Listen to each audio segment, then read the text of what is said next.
Nara Lokesh TDP పార్టీకి భవిష్యత్తు నాయకుడు అని టీడీపీ రాష్ట్ర అధ్యక్షుడు పల్ల శ్రీనివాస్ అన్నారు. లోకేష్ ను ఎంతో దగ్గరగా చూశానని, ఎంతో పట్టుదల ఉన్న నాయకుడని మహానాడులో చెప్పారు. యువగలం ద్వారా లోకేష్ పార్టీకి ప్రాణం పోశారని అన్నారు. ముఖ్యమంత్రి గారైనటువంటి శ్రీ నారా చంద్రబాబు నాయుడు గారికి, అలాగే తెలుగుదేశం పార్టీ జాతీయ ప్రధాన కార్యదర్శి విద్యాశాఖ మంత్రి లోకేష్ గారికి, ఈ వేదిక మీద ఉన్నటువంటి తెలుగుదేశం పార్టీ పోలిట్ బ్యూరో సభ్యులకు, అలాగే కేంద్ర రాష్ట్ర మంత్రివర్గానికి,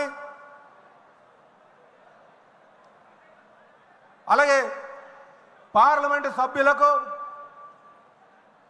శాసన మండలి సభ్యులకు, శాసన సభ్యులకు, తెలుగుదేశం పార్టీలో వివిధ హోదాల్లో ఉన్నటువంటి నాయకులకు అందరికీ నమస్కారాలు తెలియజేసుకుంటూ స్వాగతం, సుస్వాగతం. అలాగే కడప మహానాడు 24-25కి ఈ రాష్ట్ర నలుమూల నుంచి విచ్చేసినటువంటి నాయకులకు స్వాగతం, సుస్వాగతం. అలాగే కడపలో ఆతిథ్యం ఇచ్చి సహాయ సహకారాలు అందించినటువంటి కడప తెలుగుదేశం పార్టీ నాయకులకు, కార్యకర్తలకు, కడప జిల్లా ప్రజానికానికి నమస్కారాలు తెలియజేసుకుంటూ స్వాగతం చెప్తున్నాం. అలాగే ప్రపంచవ్యాప్తంగా ఉన్నటువంటి తెలుగు వారికి, అలాగే ఆంధ్ర ప్రజానికానికి నా నమస్కారాలు తెలియజేసుకుంటున్నా. ఈరోజు ఈ మహానాడులో నా అనుభవంగానే చూసుకుంటే, నేను మొట్టమొదటిసారిగా ఒక కార్యకర్తగా మహానాడుకు రావడం జరిగింది. ఆ తర్వాత గాజువాక ప్రజానికం ఆశీర్వాదంతో గాజువాక శాసనసభ్యుడిగా హాజరవడం జరిగింది. ఈరోజు తెలుగుదేశం పార్టీ రాష్ట్ర అధ్యక్షులుగా తెలుగుదేశం పార్టీ కుటుంబ సభ్యులతో పాల్గొనడానికి నాకు చాలా ఆనందంగా ఉంది. ఈ అవకాశం కల్పించినటువంటి తెలుగుదేశం పార్టీ జాతీయ అధ్యక్షులు ముఖ్యమంత్రి గారికి నా పాదాభివందనాలు తెలియజేస్తున్నా. అలాగే అనుక్షణం భుజం తట్టి నేనున్నాను, ముందుకు వెళ్ళు అని చెప్పేసి సహకారం అందిస్తున్నటువంటి లోకేష్ బాబు గారికి నా ధన్యవాదాలు. అలాగే నేను వేసే ప్రతి అడుగులో తప్పటడుగు పడకుండా నడిపిస్తున్నటువంటి తెలుగుదేశం పార్టీ సీనియర్ నాయకులందరికీ కూడా నా ధన్యవాదాలు.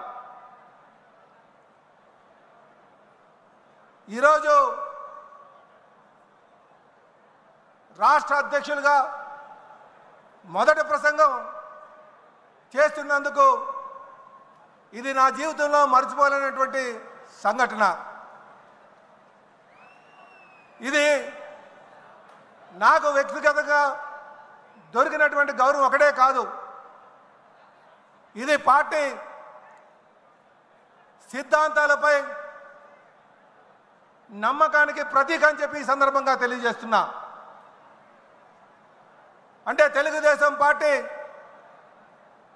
ఎవరైతే పార్టీ సిద్ధాంతాలకు అనుగుణంగా ఉంటారో వారు ఉన్నతమైన స్థాయికి పార్టీలో దక్కుతుందనడానికి ఇది ఒక నిదర్శనం అని చెప్పి ఈ సందర్భంగా తెలియజేస్తూ, ఇది నా పూర్వజన్మ సుకృతంగా భావిస్తున్నా. సోదరులారా, కడపలో మహానాడు పెడదామంటే చాలామంది నాయకులు ఎన్నో సందేహాలు చెప్పారు. ఇక్కడికి వస్తే సభను నడపనివ్వరని, ప్రజల సహకారం అందించరని, దౌర్జన్యాలు చేస్తారని ఇలాగ ఎన్నో అపోహలు పెట్టారు. కానీ ఈరోజు ఇక్కడికి వచ్చిన తర్వాత కడప ప్రజలు ఇచ్చినటువంటి సహకారం, తెలుగుదేశం పార్టీ నాయకులు ఇచ్చినటువంటి తోడ్పాటు నిజంగా చాలా అద్భుతం అని చెప్పి ఈ సందర్భంగా తెలియజేస్తున్నా. ఈరోజు ఈ మహానాడు వేదికగా కడప యొక్క ఖ్యాతిని ప్రపంచ తెలుగు వారికి అందరికీ కూడా ప్రపంచానికే తెలియజేస్తున్నామని చెప్పి ఈ సందర్భంగా తెలియజేస్తున్నాం. ఈరోజు ఈ మహానాడు కోసం మాట్లాడుకుంటే కీర్తిశేషులు నందమూరి తారక రామారావు గారు తెలుగుదేశం పార్టీ 1982లో స్థాపించి 8 నెలల్లోనే ముఖ్యమంత్రి పదవిని అధిరోహించి 1983